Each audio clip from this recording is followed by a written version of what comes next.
Bonjour à tous, on commence tôt, il est 10 heures, un peu plus de 10 heures maintenant, et on a la chance d'avoir ici un bassiste exceptionnel qui va nous faire une petite masterclass, qui va nous parler de son art avec une basse magnifique, fabriquée par Cortex, la même couleur que le badge.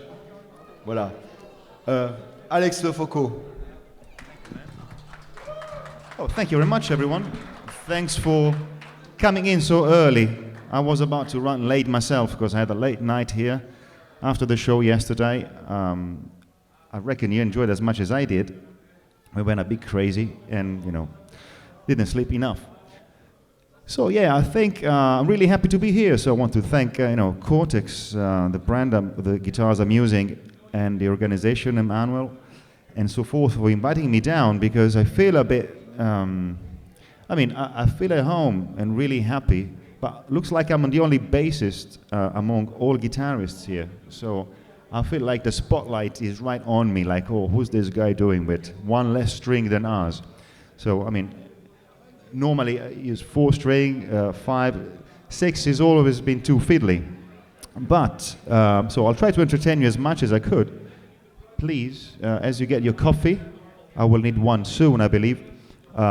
Please don't hesitate to ask something, anything, even how my breakfast was. So yeah, basically, I need to thank actually the guitar community at first because, normally bassists are the ones who are at the back of the stage and they just play something that doesn't resemble the song as much, so everyone wants to be the leader of the band, be in the front, playing the melody, the solo, and the bass is normally just play.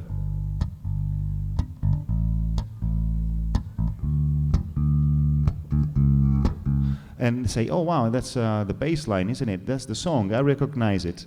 You can't most of the time because the bass is, the roles of the bass frequencies, it's not the bassist itself.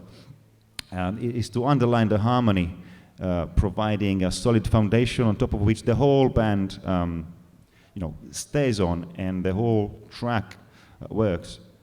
So I found it really hard at first, to realize how to do the flashy things and try to lead also the parts with this instrument. So I need to thank the guitar community because, I nicked some techniques, before I was sound checking and trying things out, trying to play the melody and incorporate it with the bass line. So, for instance, a brief, let's see if I'm in tune still.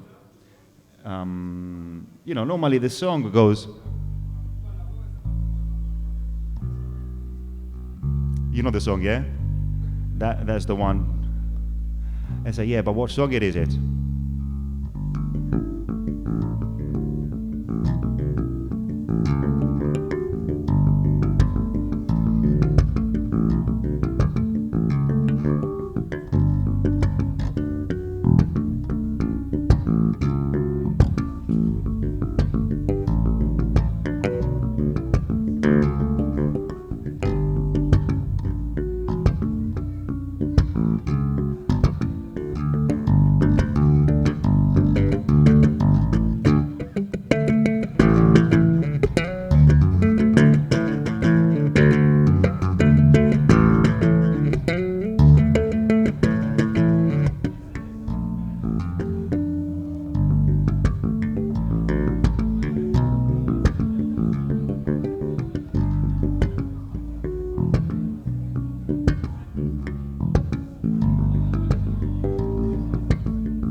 You know the song now? All right, so, see, I'm trying to, I don't know if it was in balance. Yeah, so I'm trying to, invade the area of the treble here without getting too invasive. So what I'm trying to do when I play with bands or, do some little licks is also the one to keep the foundation, so the bottom end is covered, but then trying to find some other layers to overlap. So this one was by the Police. Every little thing she does is magic. I'm sure everyone you remember that. So I'm using, for instance, these harmonics, beautiful natural harmonics on bass, which is a whole world on its own. One famous guy amongst us bassists is Jaco Pastorius, and I think he influenced a lot of musicians too, not only bassists. And he explored all the harmonics. You can play a lot of nice melodies because you know the way it works, right?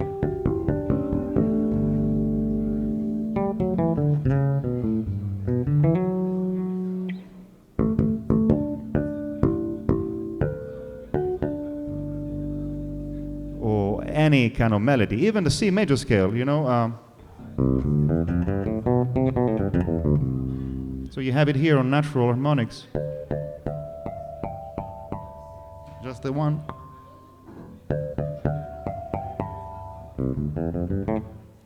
So it's just about discovering that. So I'm trying to intrude in the trebly world without making too much trouble, to make sure about that.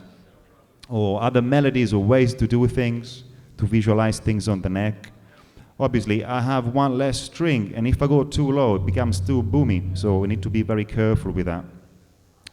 So that's why I had to start to develop, for instance, a bit of octopus technique, having a tapping business. When you tap that, Eddie Van Halen, right? And he was doing a lot of that.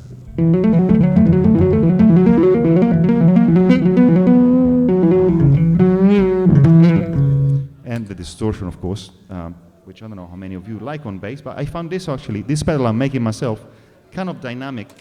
So if I play quiet, it sounds clean, right?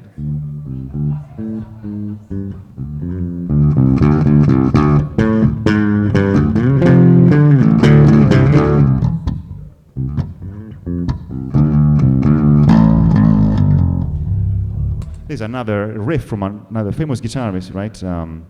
Eric Clapton, another neighbors of mine, because I live in London. I'm Italian, for the ones who don't know me much. I was born in Rome, and then I went to London, UK, because I really enjoyed the weather and the fish and chips.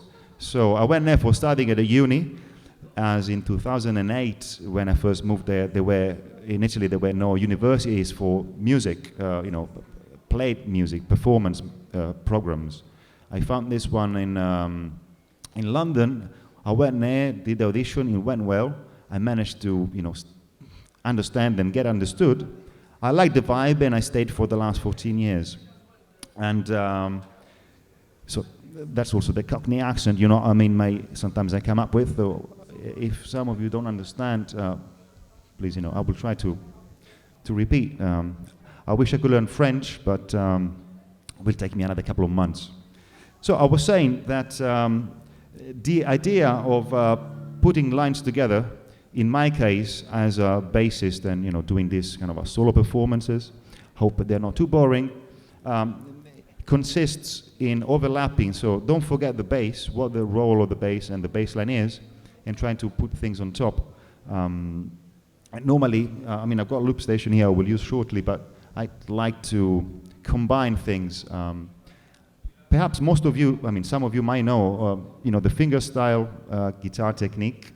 There are some amazing players. There is one, Andy McKee, American guy, all the percussion things. Another one I really like a lot, who really influenced me in a way or another, is a Canadian bloke from Quebec area called Antoine Dufault. This guy that can play the melody, the rhythm, the bass and the chords all together. Always been jealous because they have, a range on their guitar, or your guitar, which is very audible. The bass is a bit muddy. And they have everything there, 6 strings, a lot of frets, and I need to, do everything in a kind of a shorter and lower register. So if I get a nice bass line, whatever it is, I learn from another fellow bassist, Victor Wooten, whom I'm fortunate enough to call a friend as well. Just the rhythm, that's all about the rhythm, Yeah. And this is sort of emulating the snare drum, because when I was a kid, I wanted to play drums. I didn't know what the bass was until I actually found it. Said, oh, is that the bass that does that thing? Okay, so I'll stick to the bass. Drums are much more fun. So if you get the rhythm, 1, 2, 3, 4.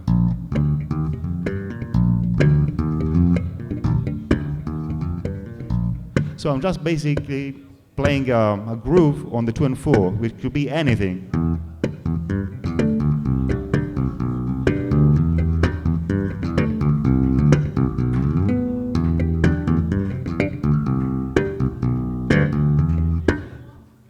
One, two, you clap on the 2 and 4. Normally people clap on the 1, like you were doing. But 1, 2, 3, 4.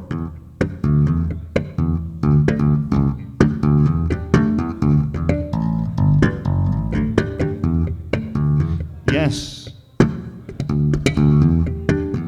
So I try to build anything around this, which is the pulse we have. So as a musician, we should all understand the rhythm and the pulse, regardless. You know, it's not only the drummer that keeps time, the whole band, and I'm sure that all of you have, because, you know, as a guitarist, you use the pick.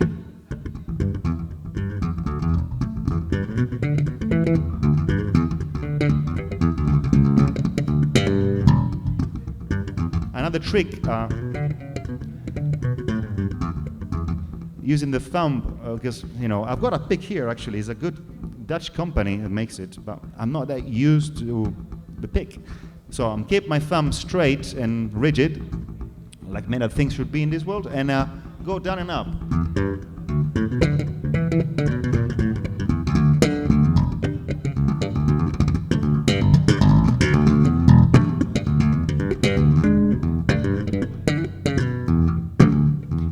So I'm trying to combine now the rhythm, which could be anything. You know, can stamp your foot, or I can hit my bass, or the drummer can hit the drums. And then the bass.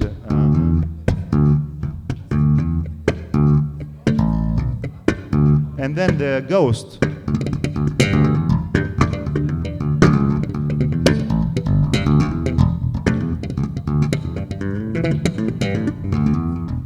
So basically I'm trying to play the drums with the bass and the guitar and maybe the horn as well, like the one before.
So, you know, we have, thank you. Well, merci beaucoup.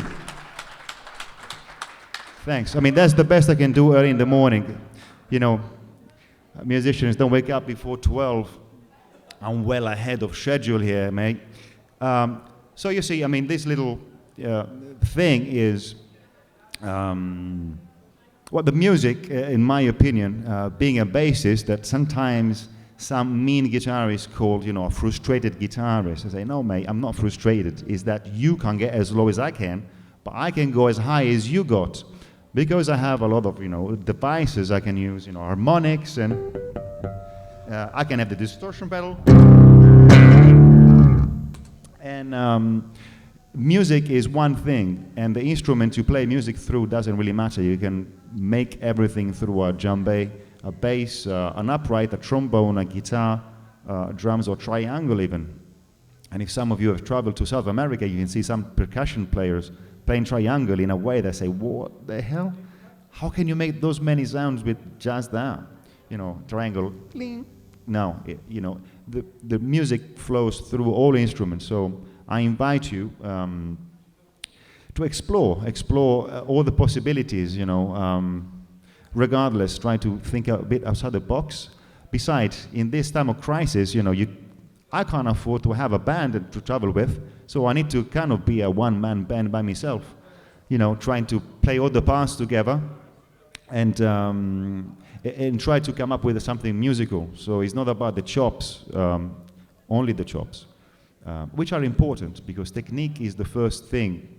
It's a bit like in my way of seeing things, you know, music is almost like a language. For me, it's not technically a language, but you know, when you're a kid and you start talking, the first thing you're worried about is not the meaning of the word, it's just the sound and being able to technically, mechanically reproduce the sound that your parents, you know, say or the things you hear around. That's why you need to be careful to speak tidy with children because they will repeat anything they find fun to say, even just the sound, you know, in their mouth. So the technique must be sorted pretty early on, and I call that mechanics. So if you like, I can show you briefly how I explain to my students or the way I see my problems with the instrument, which is just a mechanic problem. So even for the plucking, you know, anything we play on a string instrument, at the end of the day, if you think of it, can be summarized and described as how many notes per string. So a pattern, which can be a major scale. I'm sure most of you are familiar with a major scale. You know, major scale, a C major scale. Yeah, we heard it 1,000 times. How to play it? Well, there are some notes here and there, they can change, but for instance, this pattern for me is 2, 3, 3 notes per string. So on the first string I have 2 notes, so I need to be able to do this. Then 3 notes on the next string, and then 3 notes on the following one. So for me, the C major scale is, and this can be transposed and used for many other scales, you know, D minor,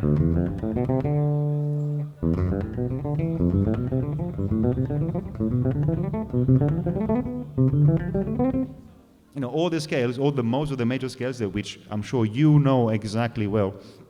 And if you don't, I have a book for you. You know, this is the commercial interlude. I recently published a book for bass and guitar as well. The guitar version is blue, and I'm wearing a red special, where basically I color code the scales, because having only few, just 4 fingers, you know, usable, most of us anyway, until we grow our next 5th one. The combination of notes per string are limited. So in other words, with 2 notes per string, we can have 6 combinations. 1, 2, 2, 3, 3, 4, 1, 3, and 2, 4, and 1, 4. So 1, 2, 2, 3, 3, 4, 1, 3, 2, 4, 1, 4. 6 combinations. I don't know, a combination of 1, 2, 1, 4, 3, 4 is a C major 7 arpeggio. A combination of 1, 4, 1, 4, 1, 4, 1, 4, shifted half a step up every string I move. A diminished arpeggio. A combination of, 1, 4, 1, 3, 1, 3.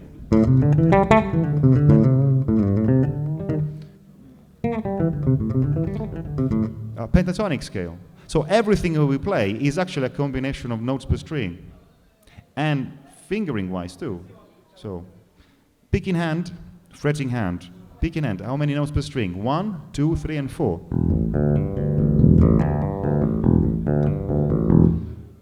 One note up and down. I'm not repeating the top or the bottom one. I can start from the 5th, although I've got an even pattern.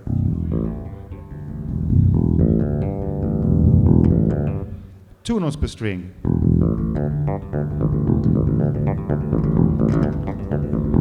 Three notes per string. For the scales, you know, we saw before. Major scale, whatever. 3 notes. Oh. 4 notes per strings.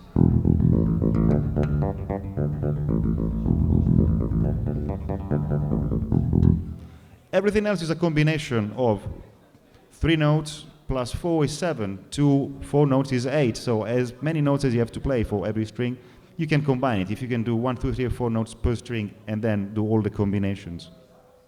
Isn't it easy? I mean, isn't it simple as a concept? And that's how some guitarists also play, I think, with a pick. So because they alternate up and down only, I can actually do up, down, pluck and pluck. I have down, up, pluck, pluck. Borrowing this technique from Victor Wooten again. I need to mention him because I'm paying me royalties. You have 4 movements using the thumb in 2 directions, down and up, and then I can also add 1 pluck and 2 pluck, or 3 if you want, or 4 if you can. For instance, I can do the same routine, picking hand only, just with the slap.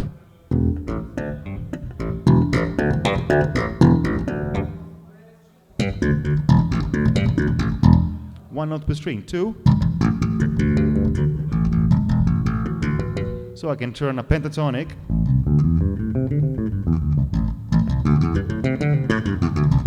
with any technique. I don't matter because it's about the combinations. 3 notes per string, up and down.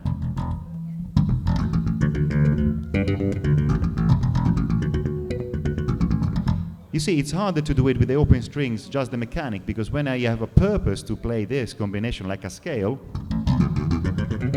it's easier because I know what I'm doing.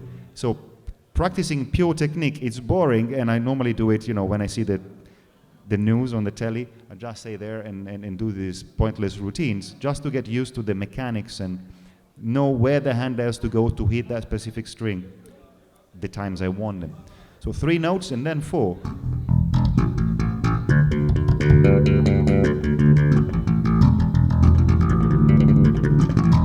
And I tend to use, for the joy of the neighbors, the open strings, if you would like to practice this, on the guitar and the bass as well, of course. Because if I play the muted strings, I'm trying to make a fuck up by a note, but you can hit a wrong string and you still hear a noise. But if you play the open strings, you will make sure that if you hit the wrong note,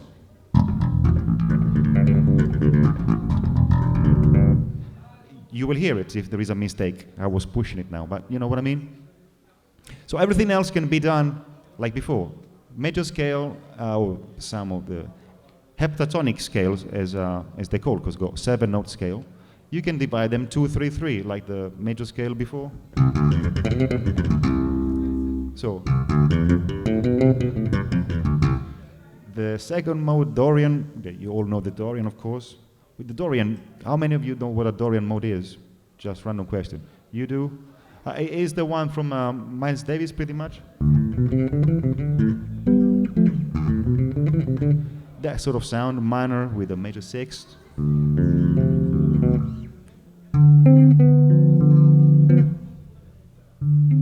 You know this one from Pink Floyd too. So the same scale, Dorian, I do it, same combination, 2, 3, 3.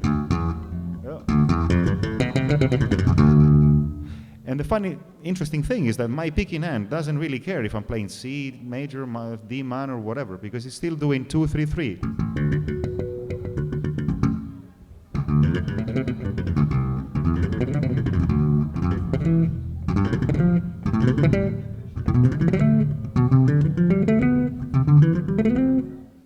It doesn't care. So it's just a mechanical thing that I need to play the notes there. So the fretting hand then comes in and obviously decides where to put, on what string the note has to be. And that's got actually a dramatic impact on the phrasing, because if you transcribe a solo or a bass line or a guitar part or anything music, the note, the pitch is there. But because on the string instrument, and most of you are aware of this, might have the same note repeated across the neck more than once, the C central, the central C of the piano is there, and you only have one. I have 4, 5, if I want to bend it, right? So how do you play, or where do you play that bit, as that note, where does it go? And that created a bit of confusion, especially when I first started playing, didn't know where the notes were on the neck, just because there were too bloody many and they were repeating themselves. On the piano, you can see clearly that one octave is identical to the previous and to the next one. So whatever you do in one octave, you do in the second and the third, and that's it. But on guitar and bass, you need to shift hand position, you need to move up and down, change fingering. That's why I mapped it out. And that book, I will be happy to show you thoroughly later, explains that. So this is the pattern of the major scale, yeah? So briefly, on the first string you have 2 notes, which is a tone apart, and I call it red, yeah? I give it a color. Then on the next string I've got semitone tone, or half step, whole step, like Americans say. And this is, I call it blue, just because it's different than the red. And any of these are just blue, whatever combination, semitone tone. And then the following combination, whole step, half step, or tone, semitone, which is different than the previous, I call it yellow. So I have 3 distinct colors, red, blue, yellow. Not hard to remember, right? So even just if you keep it in your head, red, blue, yellow. And that is the formula of the 1 octave major scale.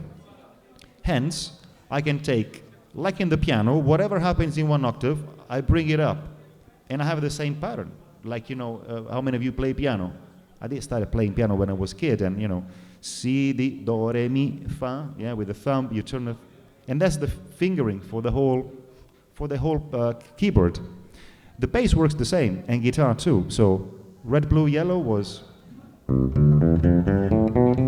So I keep the same pattern. I say red, blue, yellow, red, blue, yellow. If I had another octave. And I'm using the same 3 fingering pattern, intervals in combination, everywhere on the neck. The cool thing is that it's a bit like the Lego, because the guitar and the bass are symmetrical instruments. It's easy to transpose on it, as opposed to a sax, or trumpet. So everything I do, I can do it like vertical shape, and the same I can put them horizontal. So what I was doing here, I can put it horizontally. You see what I mean? I'm using the same fingering. I don't know if you can see it from there. If you see the book, it's much clearer, because you can actually visualize how these blocks, there is a regular repetitive pattern. And this works with any scale, and fingering too. So C major scale, of course, I'm just sticking to that because Do, Re, Mi, Fa, Sol, La, Si, Do. And you have the other stretch position, which I call it green, because with this one you pretty much go anywhere. So it's like a green light to go, flashy things. The stretch position is 2 tones together. And I can do the same thing with the harmonic minor, melodic minor. So the cool thing about the Western music we have is that it's mathematically, it's been put together mathematically, okay? So it's symmetrical, and it means that there is a magic formula, basically. That's what I want to get to. So once you get all these major scales and the modes, all of them, because they derive from the 1 interval series of the major scale, they just follow the same repetition pattern, which is summarized in red, blue, yellow, yellow, I call it. So I can move all across the neck following red, blue, blue, yellow, yellow, red, blue, blue, then yellow, yellow again. Green, green, blue, blue, yellow, yellow.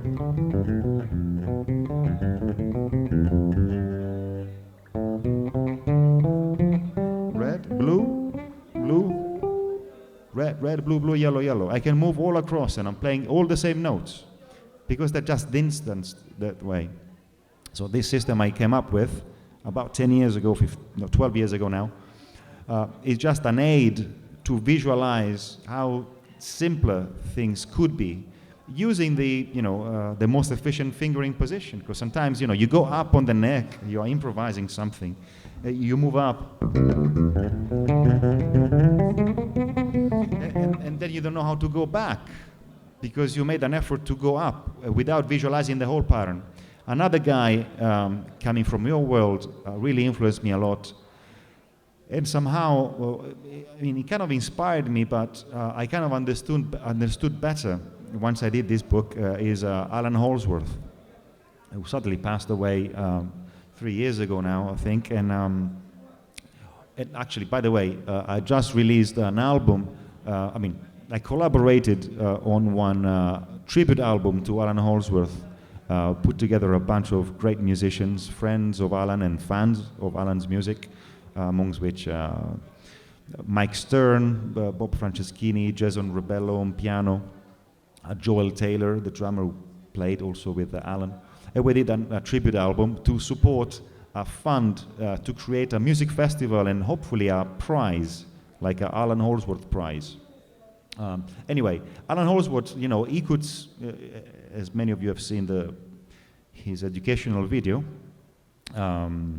he was showing the map of the whole fretboard, because for him the scale wasn't starting from the root up to the octave or anything like that, but he could visualize the whole fretboard, all the dots on the fretboard at once, just because he basically discovered all the combination, the interval combination by himself. So he could manage to see everything together because he made an effort to find them out, to work it for himself. But unless you do that, the visual aspect of the thing, or even understanding how the pattern repeats itself, is much harder. So I can get, for instance, Alan's charts and just, with a color pen, get all the combinations and all the way to join the dots together. That's what scales do. And my point is, the earliest and the quickest you learn the scales, the better, because you can forget them as far as you can and start playing, so you use them, as opposed to just go by memory. Oh, how was the minor scale? No, it's not a memory. Memory doesn't work. You need to understand the concept behind it. So that is the idea, to visualize how the pattern repeats itself. Was it clear so far? You've been very attentive and quiet, audience. I know it's still early, isn't it? Any question from anywhere? Say it again. Sorry, je ne parle pas français. I can speak. Oh, yes. What do you want me to play? Hey? Oh, well. By myself, yeah? Yeah, I can jump something and... well, okay. For instance, I can play a bit around. These are the concepts I was thinking of to show you. Yeah, you need to apologize. I really like to talk a lot, and my students say, I need to go, it's been 3 hours lesson. We were supposed to have just one. No, wait, you need to know that. So let's say, because we're in the guitar festival, I think the pentatonic and blues is a very influential style for many of us, yeah? So I wanted to spend a bit of time talking about why, because I think I discovered the reason why, on a dominant chord, the one for the blues, yeah?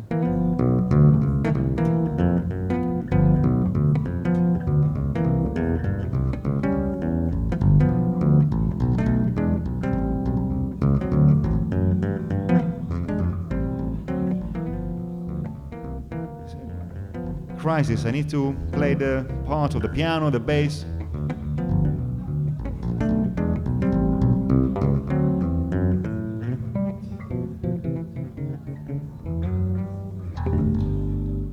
Yeah, there's a 12-bar blues, so you know that one. And actually, thank you, because I got an inspiration yesterday. I saw the Paul's Masterclass, and actually I thought, well, hang on a minute, why is possible? We know it's blues, so whatever feels good.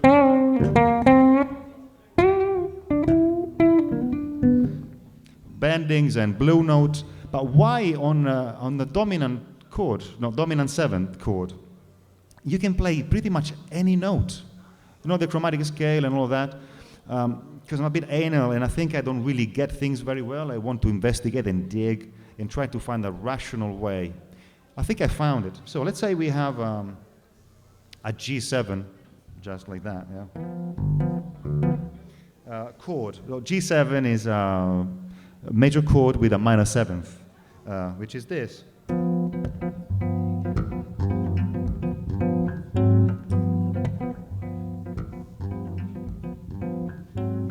So the funny thing about this chord, which is unique in its own regard, is that it's got these two notes, the major third, this is the root G, it's more about the sound. And that other note, the minor seventh, which creates an interesting harmonic element, which is called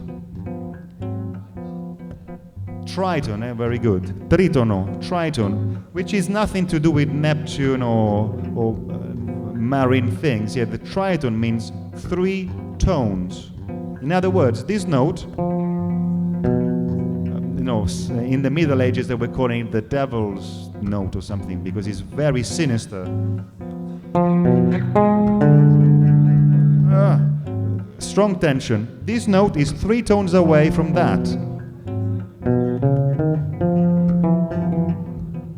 Sorry, F.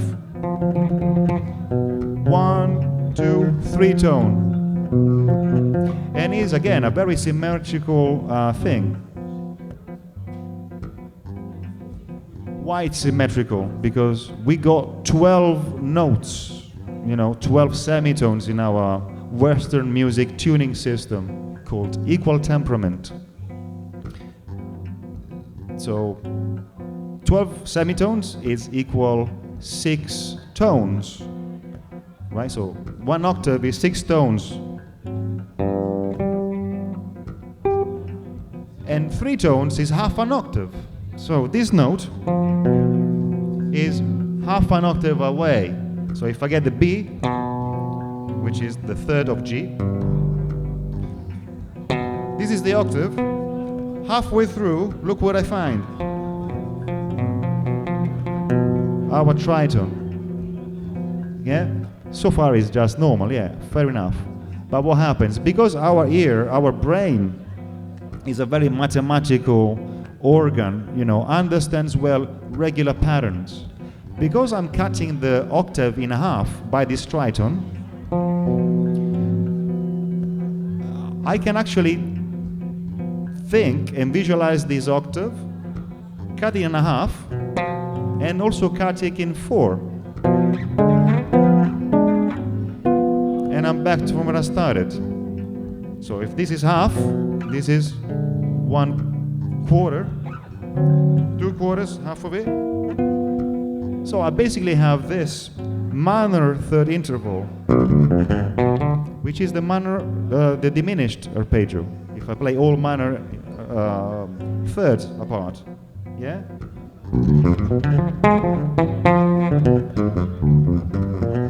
So normally you would say the dominant 7 chord is a major chord, happy. But that tritone, that 7th note, changes the whole game up. So I will play around it, like I got suggested. What do you normally play on a dominant chord? A Mixolydian scale most of the time, yeah?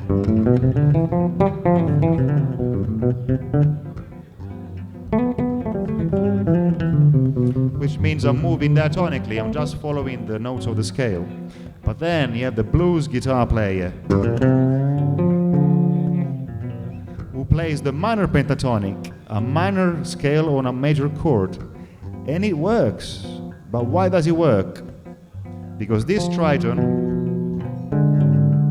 is that half. So, because the tritone is half on an octave, the diminished, so a minor third, is 1/4 of an octave. And that's where I get the minor third from. And then I also have the flat 5, which is the blue note in a blues world, right? So the flat 5 is 1/3 of the octave.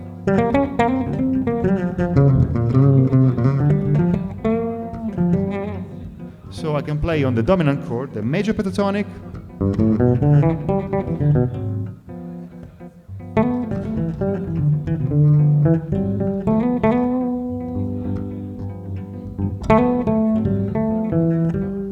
does it ring a bell? And then I can play the minor third.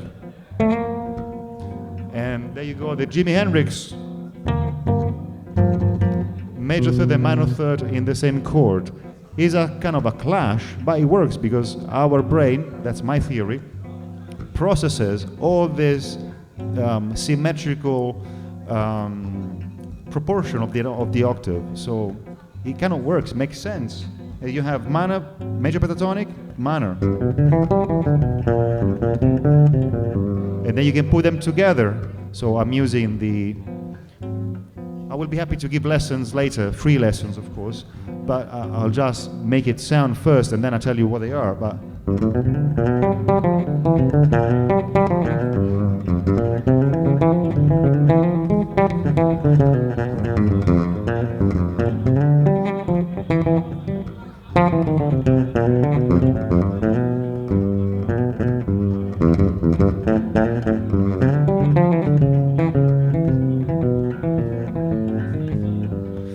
I played all 12 notes of the bloody chromatic scale on this 7th chord. I believe because of that.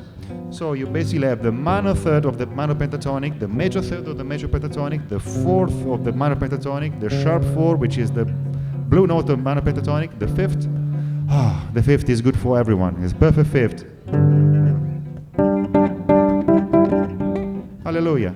Then the 6th, which is the 6th of the major pentatonic, the minor 7th, which is of the chord, and the minor pentatonic, and the octave. So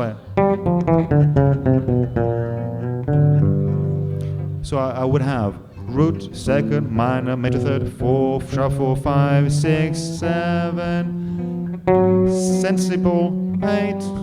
So I have almost all of the notes of the chromatic. Okay, the chromatic scale, most of us have learned it the hard way.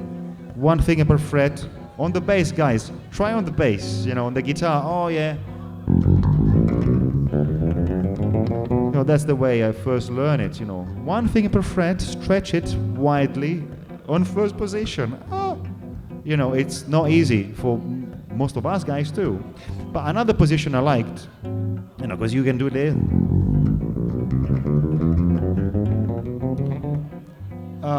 You move a lot, and I'm lazy. I'm Italian, right? Remember that? So I tend to be lazy, and I don't want to move. That's why I'm sitting. I'm not even standing. So I want to play the chromatic scale in 1 position only. And I found, remember the major scale before? Or the pattern 2, 3, 3 notes per string? Yeah, I get that one and expand it.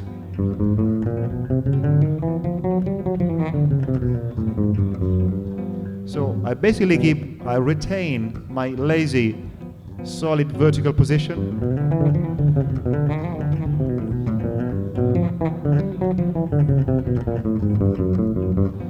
And I've got everything there. So my root is solidly here, and then my 2nd finger, the octaves is there, flat 9, so I know where to go. I don't get lost. I don't want to move too much around. It's too hot, Actually, as you can see, it's kind of getting sunny. Thank God it's not raining today. So you know what I mean? I've got everything under my fingers.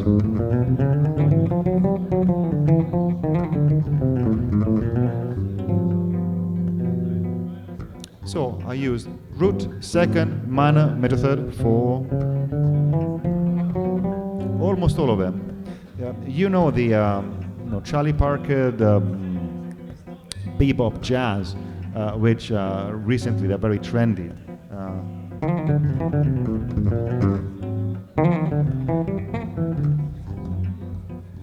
It's too loud, but the flat 6 is the one we were missing. So I can use it to join the 6th to the 5th, which is still very bluesy because I got it.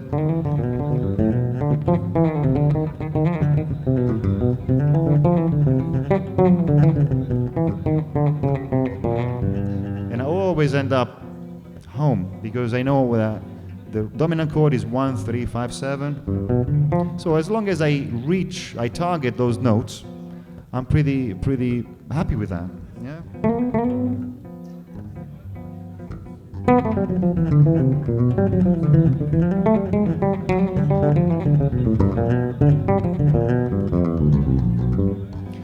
So there are a lot of scales in it you can name. They're all in here. All the scales you need are in the book. And besides, like I say at the back, all the notes you need are already under your finger. Use them wisely. If you can play the major scale, you can play everything I'm doing, but you don't know it yet. So discover it. So the point is, you have I can take the flat 5 or the sharp 4, which is the blue note.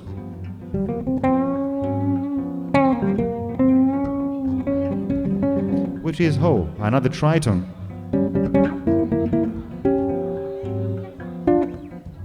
So you can stack tritones or minor thirds as much as you want, because you remember the brain understands is an octave subdivision. So I can take that sharp 4 and make it a Lydian dominant. So I can kind of, to start improvising on a blues, I can have, that's basically what I show people, student. You start with a major pentatonic because that's what most of us do, especially on bass. Oh, let's play a blues. Yeah, why not? So you just get, the pentatonic vibe. Fair enough. Then step 2, minor pentatonic. Blues. Put together the minor major pentatonic, and you have.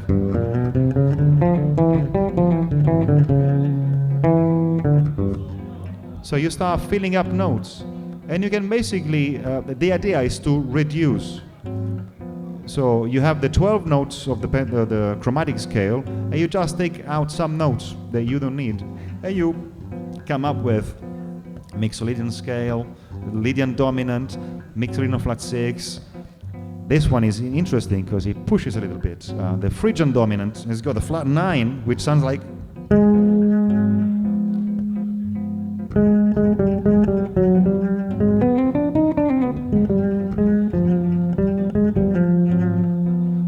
Sounds really.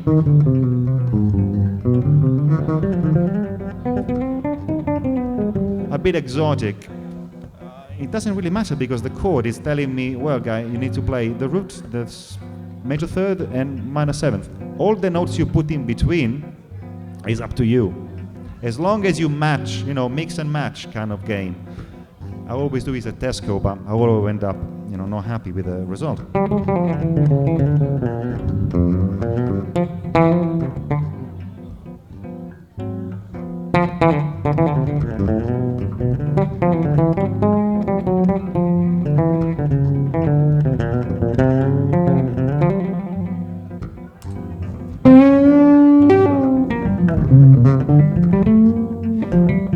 So another technique I stole from the guitarist is the bending. I need to credit my good friend Fabio Cutolo, who's a great guitar tech. He worked for, he just does the amp service for Jimmy Page. He did Brian May stuff, put his hands on Eric Clapton, and he was supposed to touch the Joe Bonamassa Dumble.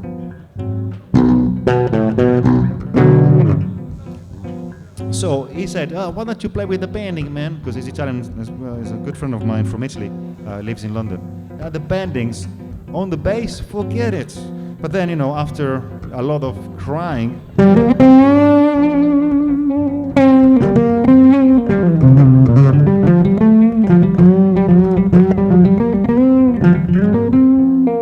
you need to really pull it strong on bass. But it's nice because it showed me actually how you guys on guitar put together notes from a simple pentatonic shape. So this is my pentatonic shape, but I'll play it backward.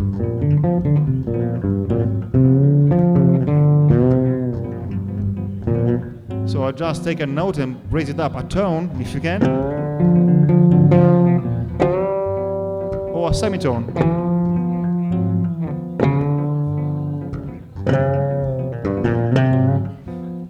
So I go and get all the spicy notes.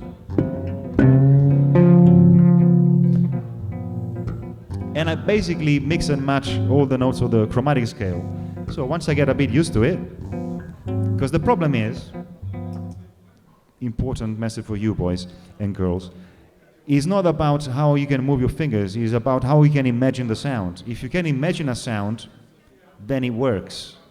Whatever note it is, so it doesn't have to be theoretically in the scale. Whatever works, because you know how far you can get and how to go back home. So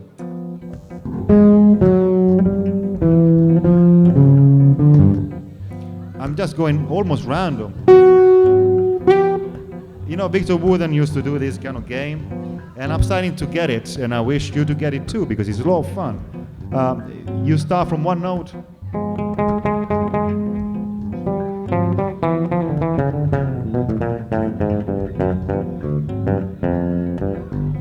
You see, I kind of visualize the notes in my head. I'm not seeing them. Also because they are black strings now, these ones, and they really get messed up with the neck. But you know what I mean? You need to imagine the sound.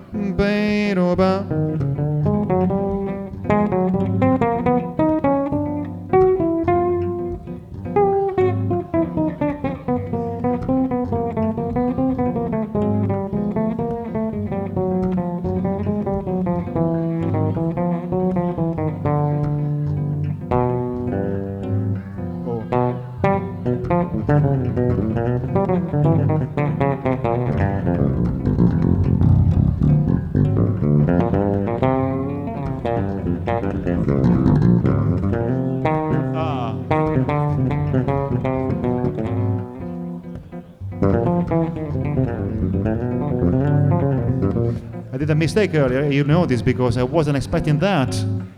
But I should have, because I know that sound.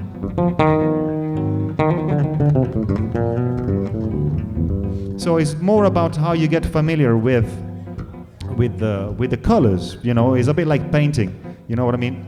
So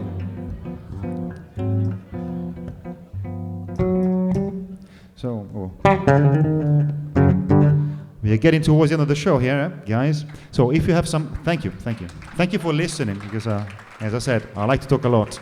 I'll need 3 bottles of water after this. Have you got any questions? Because we say goodbye, and perhaps we can see back at the exhibition later. No questions? Right. So it's either I was extremely exhaustive and you understood everything I said and everything cleared up, all the fog, all the notes and the chords and stuff were clear, or you said, no, I didn't get a thing, mate. Thank you. But, you know, thank you again for sticking around, and I'll be happy to have a coffee with you in a second. Thank you again for inviting me down. It's been an honor and pleasure. There is also, I think, a fun interview on the brochure you can find in the show for all the artists who intervened and took part in this beautiful event in a beautiful location with beautiful people. Thank you.